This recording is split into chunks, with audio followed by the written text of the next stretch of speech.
Very few of the people who witnessed it in person are still alive today, but just about everybody knows that on this day, 74 years ago, Pearl Harbor was bombed by Japan, forcing the United States into the Second World War. Yeah, Carolina in the Morning, Stacy Pinto now met up with a survivor from Pearl Harbor, and he's actually living right here in Wilmington. Stacy, what battleship was Bud Hollenbeck on the morning of the attack there in Pearl Harbor? Bob, he was on the USS Pennsylvania, and he was only 19 at the time of those attacks.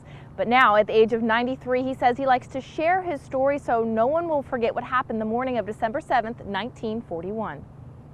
As a signalman, a few training sessions every couple of days was as exciting as it got for Bud Hollenbeck's first year on board the USS Pennsylvania.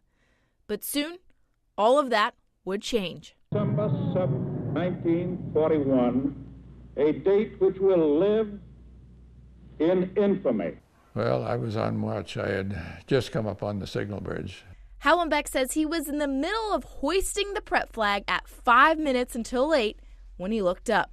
I happened to be looking up toward the mountains, and there was a whole group of planes, kind of whitish in color, coming down, just floating down.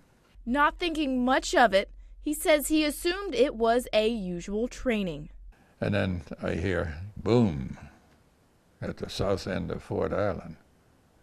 So I'm saying, well, that's not flour sacks they're dropping over there. Those are bombs, live bombs. And we were at war. For the next 2 hours, the Japanese dropped bombs on Pearl Harbor, one hitting the USS Pennsylvania. A couple feet over, it had hit the armored deck, and we'd have been the same problem as the Arizona. I wouldn't be here. Hollenbeck says at the time the U.S. had no plans to attack Japan, but after the first bomb was dropped, that all changed. They made a mistake. They woke us up, and they did it in a way that made everybody mad.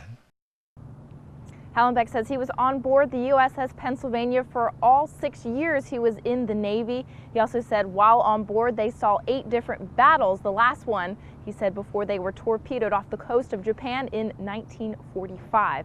But if you want to come out and celebrate those and remember those who lost their lives in Pearl Harbor, as well as maybe even meet Hollenbeck, he's going to be out here today. There's going to be the annual ceremony at Battleship Park starting at 1:45 this afternoon. Or excuse me, 1:25 this afternoon. Back to you guys.